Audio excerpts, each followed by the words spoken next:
Welcome to Bad Idea Metals. I'm Anthony, and today I'd like to show you how I maximize my return on certain types of heat sinks, especially those with copper. Let's go. All right, so my standard tools that I like to use for this project, I've got my pliers. I have a crummy but small bladed flat screwdriver. I've got my little 3-pound, 2.5-pound sledgehammer, or a mini sledge, and if I ever need it, I've got my driving spike, my little, I don't even know where I got this. This looks like it came out of a motor somewhere. Okay, so also helpful for us, I know not everybody's gonna have steel plates just sitting around, but these steel plates help me out, and I'll show you how in just a little bit. We'll set those off to the side because I won't need those at first. A tool that I'm going to need to get these fans off early on will be a Phillips screwdriver like this. It has to be able to go through the little mount hole. You can technically try to pull it this way, but I usually lose my grip on the screw itself. And there's just these little screws that come out. Fans sell locally as electric motors if I don't want to dive in and try to get the copper out myself. There's not a whole lot of copper in one of these, but the copper, I can't remember. I did weigh it. I did an analysis on these. For the amount of effort, you get almost no return. So I don't chase after the copper in these anymore. And once you have 2 screws, you can pry it. And I don't have my gloves on, otherwise I would have already gotten this off. But you can pry that, and I've got this. Goes in a bucket. Now in this case, the screws didn't come out. Anyway, you can see it's not necessarily easier to just tear them out. Honestly, I just take the time and unscrew them. Okay, so now we have the heatsink with just these rails on it. So let's see if I can get it close enough for you to see. You can see that there are these kind of like a cotter pin. They're these little clamp pins. I'm kind of in the light, so I apologize. Let me see.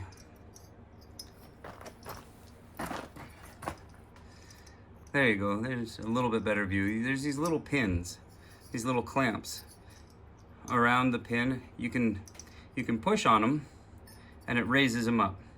And when they're raised up, you can take a pliers, just grab them, twist, and you can get the little clamp off. You can see that right there. And then when you've done that, then these pins just drop right out. But you can see the indentation on my finger. You have to push a little hard. It's not terrible, but you have to push. Let me show you a different trick. So this is going to make the camera shake a little bit. It does every time. Because I believe I tried showing this trick once before. With these steel plates, I set them up so that the holes drop down. I set this over the hole, and then I just give it a hit. Now, in the greenhouse here, I don't want all these just sitting around. I don't want to junk up the greenhouse. But you can see that just a single hit, and I've got these pins coming out. Make sure you catch the clamp, get the pin.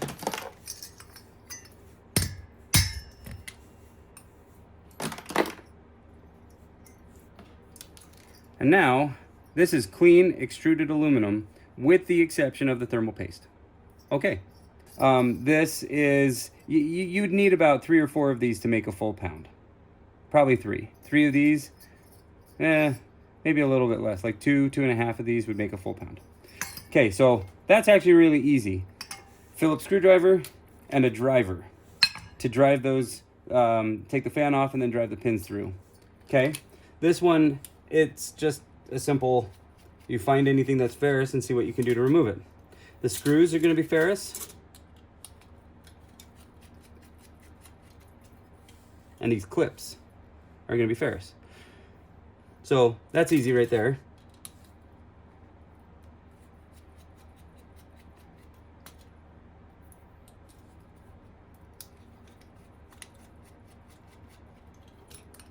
Okay, so all the ferrous material is off this guy. That took me about 20 seconds or less to get these off, and this went this went from $1 a pound to $1.25 to $1.30 a pound. I'd say that is a worthwhile investment of my time. They're about half a pound with the copper on here. So we'll put it right there in that bucket with all the rest that are just like it. And I will show you how to process those a little bit more and get even more value. Let's move on to these. These ones are a little bit more difficult and they're tricky. So you can kind of see, I'm not sure if you can see it. Let's see if I can get the angle here. Do you see that there's this little colorization right here, and then it kind of continues around right there. Let's flip this in a way that you can see. Down underneath here, you can kind of see where that screw is, that there's a copper pad. I don't know if the lighting will ever let you see that, but there's copper right underneath. So down set inside of this layer here, there's a copper piece. So this would qualify as a copper bearing radiator is what they call it, but heat sink, whatever. So this is right now at present, it's worth $1 a pound. Is it worth the time to make this $1.25 a pound? Let's just say $1.25. So the spring is really rigid. So I'm pushing on it, I don't get much clearance. That's where the screwdriver comes in. If I am able to, I try to get a screwdriver tip underneath. Now this will fling these. If you're not wearing safety glasses, if I'm successful at getting this out, it has a tendency of throwing them. And again, the indentation on my finger indicates I am pushing pretty hard. This isn't an easy task, and if you've got a whole lot of these to do, it does get a little tiresome. Okay, there you go, I got it off. And then the piece comes out. Gotta keep my hands under it. So I see now that the ferrous material can be easily drawn out. Find the clip, there it is. And those will go into my ferrous bin. Well, now, my experience when trying to drive these out, if you don't have continuous pressure like on the plate to this layer right here, all you're gonna do is bend these softer, squishier elements. I'll show you. This may be a bad idea because it might make it nearly impossible to get that pin out any good, easy, conventional way. Oh, it worked on this one. I have had plenty where it doesn't work. You can see it drop down in that hole. I like to line them up with the holes because then it has somewhere for the pins to go. Otherwise, the pins just stay there and kind of resist being driven out.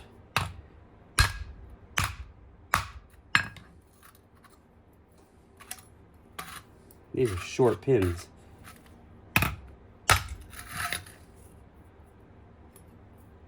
Well, there you go. And you can see it did actually squish the foils here.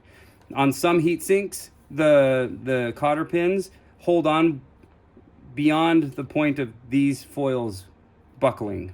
So there will be heat sinks that you can't just drive them out because there's no I don't know what you want to call that. There's no structural support strong enough to hold back the buckling of the foils. But this having copper, we're going to set it in our copper bearing radiators. Okay. Let's move on to something fun. Not that that wasn't fun. These guys are really fun because there is nothing ferrous from this tip all the way down to right about here. And then you get onto the mounting bracket. This heatsink mounted on a laptop. You can see that this is where the CPU would have sat. It would have tried to draw the heat off the CPU out to where a cooling fan could blow it out of the laptop's case. So these guys are usually really easy. It takes a bit of strength. You just need to grab it and twist. Sometimes they break though, and when they break, I'm gonna be proven wrong on this one. This one is not ending up to be easy.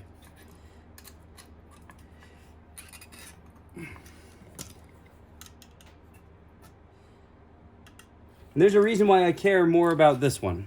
This one I really want to try to get off because I've got a trick I want to show you by the end of the video. So this one, I need a little bit more assistance. So I'm gonna grab my trusty assistant here, because I just don't have the strength in my hands. There we go. And it broke like I have seen so many times before, but that's okay because we can make this work. All right. So this one does require a bit of strength.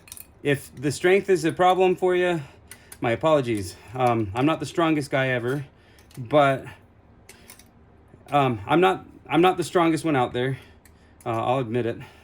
I'm not going to the gym regularly or anything, but with enough force and enough pressure, you can just peel these off. But it does require an element of strength.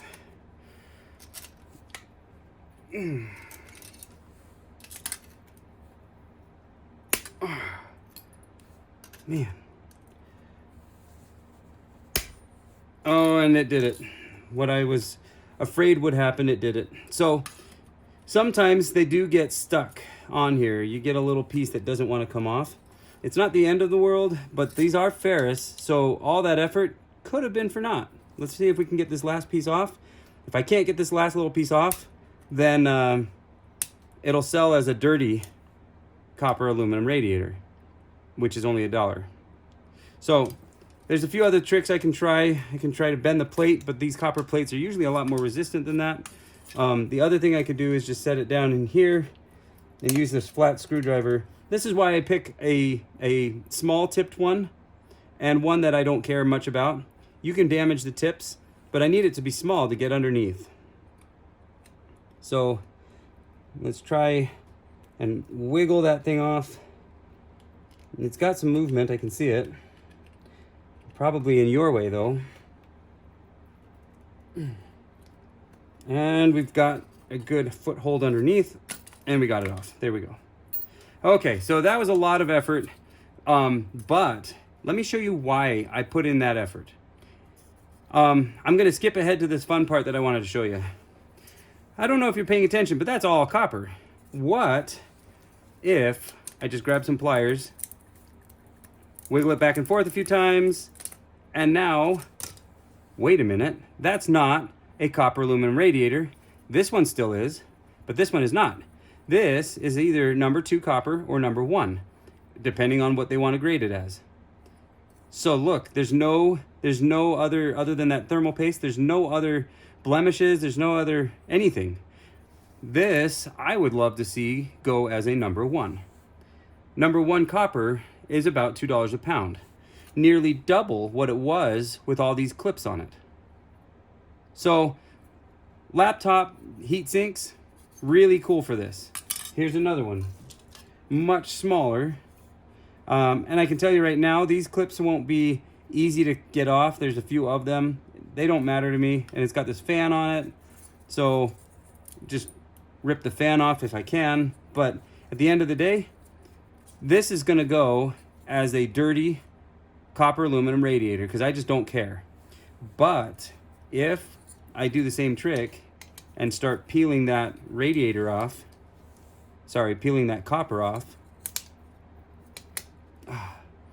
Now this has that little copper plate down in here. I'm just gonna leave that there for now. But you can see that I was able to peel that copper out of that heatsink base. Now, sometimes I can even succeed in getting it out of the foils. Okay, so this would go into my electric motors, which is right there. This is at best a number 2. Looks really dirty. It's got these glue mount points that they'll grade down because of. If I can get these off though, these can go either in your non-ferrous scrap, but this is a number 2. You've increased your value. This guy, oh, this is from the previous one. Anyway, so that's what I do. That's what I wanted to show you guys today. There are ways to try to maximize your value. For the sake of argument here, I wanted to show you this. I can't always get the copper piping out of a heatsink. It doesn't always come. Sometimes it does. But at the very least, you can increase the value by taking the exposed pieces and adding it to your either number 1 or number 2. That all depends on what the people buying your stuff will buy it as. You can see here it is hollow, and it has this weird grainy texture to the inner composition. And that might be what the people were saying, the one person was saying, that there's beryllium in your heat sinks. That might be true. I have no idea. It sells as a copper component. So if I choose not to melt this one, which I haven't been, but if I choose not to melt it, then I can sell it as copper, and they'll buy it that way. So let's see, here's another easy one. I won't be able to get that copper out, but no worries, because this will sell as a clean copper aluminum radiator, and I can just harvest this exposed copper simply by grabbing it and bending it.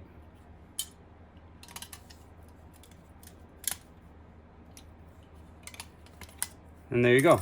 So in short, I can maximize what I can earn if I clip the copper that's exposed.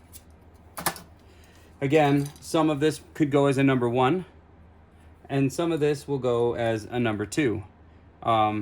Especially if it's got these glue points, these weld points where the foils got welded on. Okay, so there's one last one that I was going to talk about. It's these guys that you really can't get out. So what do? Let's take the steel off first. Got a bigger screwdriver for these guys. All right, so we got the screws off. This is just a steel housing. Now, there's no other screws that I can really do anything with to get, this is non-ferrous, but these screws are ferrous.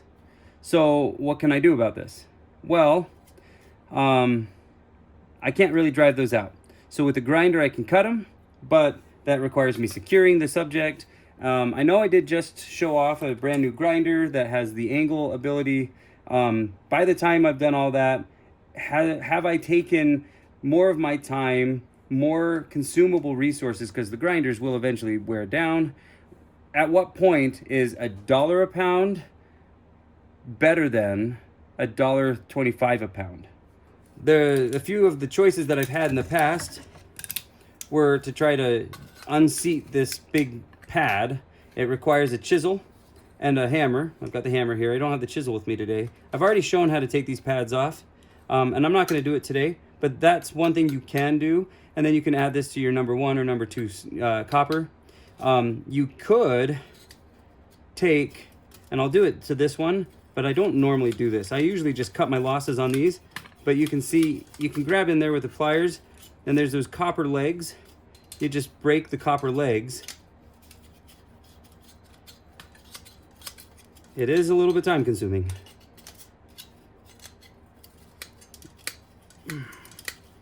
And it's not exactly effort free. I'm on the last one. Here we go. And now you can see I've been able to isolate the top half. Now this top half is worth $1.25 a pound. It's got no weight whatsoever compared to the bottom half. So I took all that time, and all I did is maybe earn myself an extra 10 cents. Because this will still go above $1, and so will this. This is $1.25. So did I save myself any time, money? I don't know. And maybe now, with that out, I might be able to drive this, let's put it this way, I might be able to drive that copper plate off.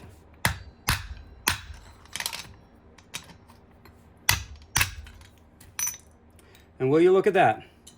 That actually was pretty fast. And I was able to recover more number 1 copper. They'll give this a number 1 because of that stuff where it was glued on to the bottom of this pad. So this will be number 1. That was actually worth doing. This would then go in either my steel bin or my dirty aluminum bin. But see, this is that kind of dirty aluminum where I'd only get like 8 cents. Right now, steel is like 4 or 5, maybe 3 cents a pound. Steel is also really low right now. but it's always low. That's really it. If you've got any questions or comments, I'm always up for better processes. I've been doing this for almost 3 years now, and I'm not a professional by any means, but I've got processes that I really like to do because I find them easy or because I've got the tools to do it. But I'm open to more process. I'm open to more ideas. Please share with me what you do.